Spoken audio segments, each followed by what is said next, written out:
명절만 되면 가슴이 답답한 당신에게 더 이상 착한 아이로 살지 않아도 되는 이유, 솔직히 말씀해보세요.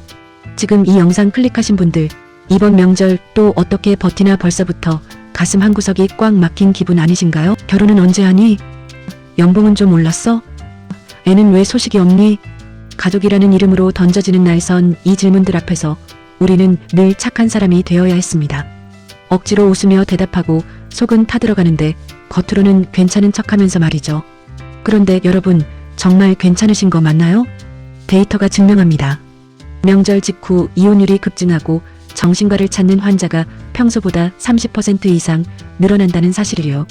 실제로 한법률 상담소의 통계를 보면 명절 연휴 직후 2주간은 이혼 상담 문의가 폭증하는 시기라고 합니다. 또 응급실에서는 명절 스트레스로 인한 급성, 두통, 소화불량, 공황장애 환자가 평소에 2배 가까이 늘어난답니다. 이건 단순히 개인의 참을성 문제가 아닙니다. 낡은 가족 문화와 여러분의 건강한 자아가 정면으로 충돌하고 있다는 위험 신호예요. 더 심각한 건 이 충돌이 한두 번으로 끝나지 않는다는 겁니다. 명절은 1년에 2~3번씩 돌아오고 그때마다 똑같은 상처가 반복됩니다. 심리학에서는 이걸 누적 트라우마라고 부르죠. 작은 상처들이 쌓이고 쌓여서 결국 한 사람의 자존감과 정체성을 뿌리째 흔드는 겁니다. 오늘 여러분을 위해 준비한 건 뻔한 위로가 아닙니다. 이번 명절, 가족의 기대라는 굴레에서 벗어나 여러분의 심리적 영토를 지켜낼 가장 확실한 대화 전술과 마음가짐입니다. 더 이상 착한 아이 노릇하느라 병들지 마세요. 오늘 이 영상을 다 보고 나면 여러분은 가족관계의 주도권을 쥔 당당한 주인공이 되어 있을 겁니다. 명절을 고통의 시간이 아니라 진정한 휴식으로 바꾸는 법, 지금 바로 공개합니다. 1단계 잔소리를 스몰토크라는 쓰레기통에 던지세요. 친척들이 묻죠. 취직은 했니? 결혼은 언제 하니? 애는 언제 낳니? 이 질문을 들으면 우리는 보통 내 인생에 대한 공격으로 받아들입니다. 그래서 더 방어하고 싶고 더 화가 나는 거예요. 가슴이 철렁 내려앉고 머릿속에서는 내가 뭘 잘못했지? 내 삶이 부족한가? 하는 자책의 목소리가 울려 퍼집니다. 하지만 생각을 조금만 바꿔보세요. 분들에게 그 질문은 대단한 정보 수집이 아닙니다. 그냥 할 말이 없어서 던지는 식사하셨어요? 그 같은 의미 없는 인사치레일 뿐입니다. 제가 아는 한 분은 이런 말씀을 하셨어요. 명절 때 큰아버지가 매번 너 아직도 그 회사 다니니? 라고 물으시는데 처음엔 내가 못난 사람이라는 느낌이 들어서 너무 창피했어요. 그런데 나중에 보니까 그분은 그냥 인사말처럼 던지는 거더라고요. 그 말 끝나자마자 바로 다른 사람한테 가서 또 똑같은 질문을 하시더라고요. 보셨죠? 그 질문은 여러분을 겨냥한 게 아닙니다. 그저 상대방의 말 습관일 뿐이에요. 그럼 구체적으로 어떻게 대응해야 할까요? 첫째, 질문의 의미를 가볍게 축소시키세요. 친척이 요즘 돈은 좀 버니? 라고 물으면 아유, 그럭저럭 살아가죠. 뭐 큰아버지는 요즘 등산 자주 가세요? 라고 가볍게 흘려버리는 겁니다. 둘째, 유머로 전환하세요. 애는 언제 나올 거니? 라는 질문의 숙모, 제가 기다리는 중인데 아직 연락이 안 와요. 하늘이 보내주시려나 봐요 하고 웃으면서 넘겨버리는 거죠. 셋째, 질문을 질문으로 돌려주세요. 결혼은 언제 하니? 네, 글쎄요. 이모는 우리 세대한테 결혼을 추천하세요? 요즘 젊은 세대 입장도 좀 궁금하신 거 아니에요? 이렇게 대화의 주도권을 슬쩍 가져오는 겁니다. 그 말에 내 인생의 가치를 증명하려고 애쓰지 마세요. 아유, 다 때가 되면 하겠죠. 숙모님은 여전히 고우시네요. 하고 질문을 상대방의 안부로 슥 돌려버리세요. 의미 없는 공은 받아치지 않고 흘려보내는 게 기술입니다. 여기서 핵심은 그 질문에 진지하게 대답하려고 하면 할수록 여러분만 손해라는 겁니다. 진지한 대화는 진지한 관계에서만 의미가 있습니다. 1년에 한두 번 보는 친척과의 대화는 스몰 토크로 충분합니다. 2단계 착한 아이가 아닌 친절한 타인이 되세요. 우리가 명절에 유독 힘든 건 가족이라는 이름으로 선을 넘는 걸 당연하게 여기기 때문입니다. 생각해보세요. 만약 회사 상사가 너 왜 아직도 독신이니? 라고 물으면 우리는 당장 인사팀에 신고하거나 최소한 불쾌함을 명확히 표현합니다. 그런데 왜 가족에게는 똑같은 말을 참고 넘어가야 할까요? 가족인데 어떻게 그래? 이 한마디가 얼마나 많은 사람들을 침묵 속에 가뒀는지 아십니까? 이 말은 사실 번역하면 이렇습니다. 내 감정은 중요하지 않아. 가족의 체면이 우선이야. 이럴 땐 심리적 경계선을 명확히 그어야 합니다. 경계선이란 여기까지는 괜찮지만 이 선을 넘으면 안 된다는 보이지 않는 울타리입니다. 건강한 관계는 모두 이 경계선 위에서 작동합니다. 그럼 구체적으로 어떻게 경계선을 그을까요? 첫 번째 원칙, 거절할 때는 단호하되 태도는 친절하면 됩니다. 예를 들어 볼게요. 시어머니가 너는 왜 애를 이렇게 키우니? 라고 말씀하시면 어머니, 그 부분은 제가 고민 끝에 선택한 방식이에요. 어머니 의견도 소중하지만 육아는 제가 책임지는 부분이라 이해해 주시면 감사하겠어요. 이렇게 말하는 겁니다. 저도 어머니를 존중하지만 제 선택도 존중받고 싶어요라는 메시지를 정중하지만 명확하게 전달하는 거죠. 두 번째 원칙, 물리적 공간을 확보하세요. 어머니, 제가 이번엔 좀 피곤해서 1시간만 방에서 쉬다 나올게요. 이따가 더 즐겁게 도와드릴게요. 이 말 한마디가 얼마나 중요한지 아세요? 이건 단순히 쉬겠다는 말이 아닙니다. 나는 나를 돌볼 권리가 있고 그 권리를 실행하겠다는 선언입니다. 많은 분들이 이렇게 말하기를 두려워합니다. 괜히 분위기 깨는 사람 되는 거 아니야? 이기적인 사람으로 보이면 어떡하지? 하면서요. 그런데 있잖아요. 분위기를 깨는 건 여러분이 아닙니다. 여러분의 한계를 존중하지 않는 분위기 자체가 이미 깨져 있는 겁니다. 여러분은 그저 그 사실을 드러내는 것뿐이에요. 세 번째 원칙, 가족이라는 단어를 무기로 사용하지 못하게 하세요. 가족인데 그런 것도 못해줘?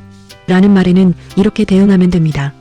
저도 가족이기 때문에 정직하게 제 상태를 말씀드리는 거예요. 진짜 가족이라면 서로의 한계를 존중해야 한다고 생각해요. 제가 상담했던 한 분은 매년 명절마다 친정어머니가 내가 설거지를 하면 엄마가 얼마나 편하겠니? 라고 말씀하셨대요. 그래서 매번 명절 내내 주방에서만 보냈답니다. 그런데 어느 해부터 이렇게 말하기 시작했대요. 엄마, 제가 이 시간 동안 설거지 도와드릴게요. 그 다음엔 제가 좀 쉬어야 내일도 도와드릴 수 있어요. 처음엔 어머니가 섭섭해하셨지만 오히려 그 후로 관계가 더 좋아졌다고 합니다. 왜일까요? 서로에게 무리한 기대를 하지 않게 됐으니까요.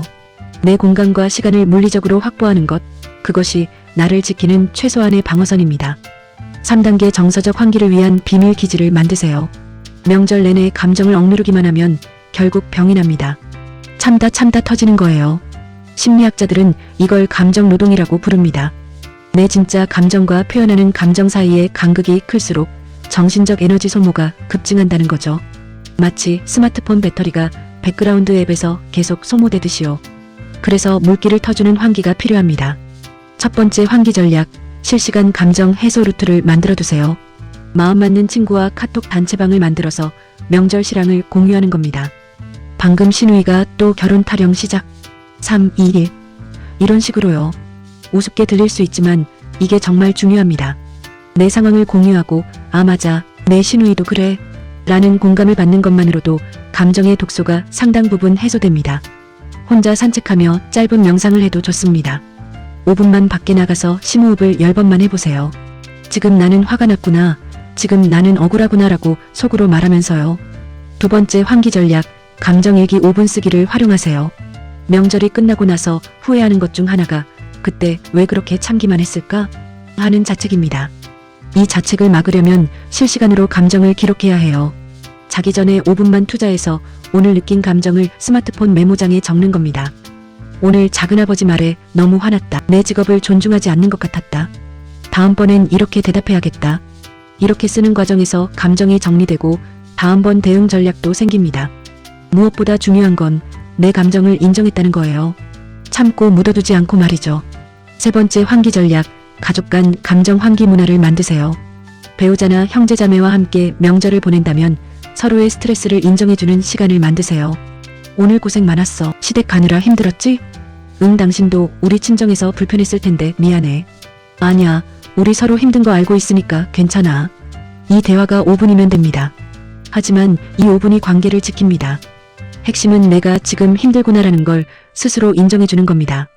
많은 분들이 나는 괜찮아, 이 정도는 참을 수 있어라고 스스로를 다그칩니다. 그런데 그게 쌓이고 쌓이면 어느 순간 폭발하거나 우울증으로 이어지죠. 주변 가족들도 마찬가지예요.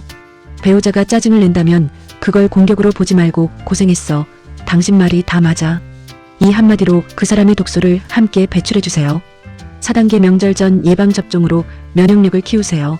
여기까지가 명절 당일 대응 전략이었다면 이제는 명절 전에 할 수 있는 예방 전략을 알려드리겠습니다. 첫째, 예상 시나리오를 미리 짜두세요. 명절에 가면 어떤 질문이 나올지 대충 예상되잖아요. 결혼은? 취직은? 애는? 이런 것들이요. 그럼 미리 답변을 준비해 두는 겁니다. 실제로 소리내서 연습까지 해보세요. 결혼은 천천히 준비하고 있어요.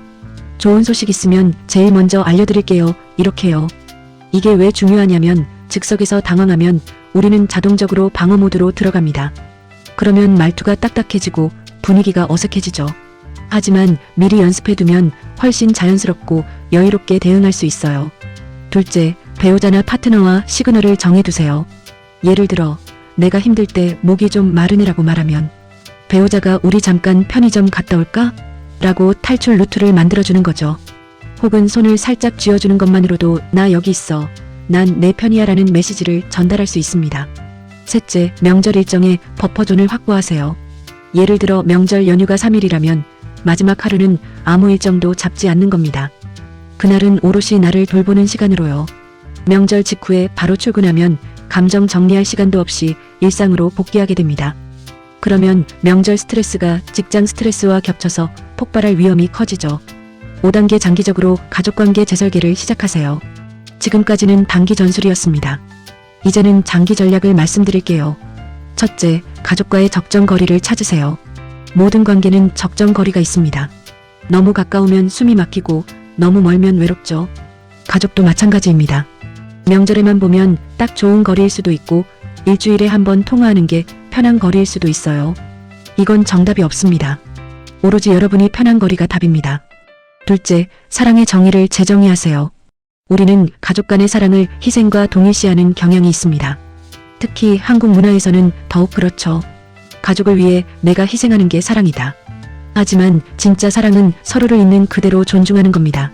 내가 불행한데 가족을 위해 참는 건 사랑이 아니라 자해입니다. 셋째, 필요하다면 전문가의 도움을 받으세요. 가족 문제는 너무 복잡하고 감정적이라 혼자 해결하기 어려울 때가 많습니다. 상담사나 심리치료사의 도움을 받는 건 나약함이 아니라 현명함입니다. 특히 명절 후 우울감이 2주 이상 지속되거나 가족에 대한 분노가 일상생활에 영향을 준다면 반드시 전문가를 찾아가세요. 결국 핵심은 이겁니다. 명절에 가족들에게 조금 까칠한 사람이 된다고 해서 여러분이 나쁜 사람인 건 절대 아니라는 거예요. 오히려 그렇게 적당한 거리를 유지해야 여러분이 가족을 오랫동안 미워하지 않고 사랑할 수 있습니다. 제가 만난 어떤 분은 이런 말을 하셨어요. 예전엔 명절만 되면 부모님이 미웠어요. 왜 날 이해 안 해주시지? 왜 날 있는 그대로 사랑 안 해주시지? 하면서요. 그런데 경계선을 세우고 나니까 오히려 부모님이 보이더라고요. 그분들도 그냥 자기 방식으로 날 사랑하려고 애쓰시는 거더라고요. 경계선은 벽이 아닙니다. 창문입니다. 상대방을 동시에 볼 수 있게 해주는 투명한 경계선이죠. 이번 명절에는 딱 하나만 기억하세요. 내 마음의 평화가 가족 전체의 평화보다 우선이다. 내가 행복해야 부모님께도 웃으며 안부 한마디 더 건넬 여유가 생기는 법이니까요. 내가 건강해야 배우자에게도 따뜻한 말 한마디 더 할 수 있으니까요. 내가 평온해야 아이들에게도 좋은 부모가 될 수 있으니까요. 오늘 알려드린 전략들 다시 한번 복기해 보시고요. 1. 잔소리를 스몰토크로 가볍게 흘려보내기. 2. 착한 아이가 아닌 친절한 타인으로 경계선 지키기. 3. 정서적 환기를 위한 비밀 기지 만들기. 4. 명절 전 예방접종으로 면역력 키우기. 5. 장기적으로 가족관계 재설계하기.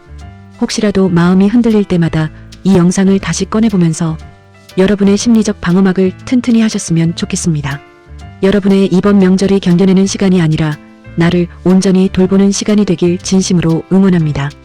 그리고 마지막으로 한 가지만 더 말씀드릴게요. 여러분이 이 영상을 보고 있다는 것 자체가 여러분이 이미 변화를 시작했다는 증거입니다.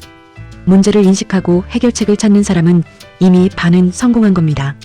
오늘 내용이 조금이라도 위로가 되었다면 구독과 좋아요로 응원해주세요. 여러분의 작은 실천이 건강한 가족 문화를 만드는 시작이 됩니다. 댓글로 여러분의 경험이나 전략도 공유해주시면 다른 분들에게도 큰 도움이 될 거예요. 우리 모두 서로의 든든한 지원군이 되어주자고요. 모두 즐거운, 아니 평온한 명절 보내시길 바랍니다. 여러분 힘내세요. 여러분은 충분히 잘하고 계십니다. 감사합니다. 사족 여러분은 어떤 잔소리가 제일 듣기 싫으신가요? 댓글로나마 화끈하게 스트레스 풀고 가세요.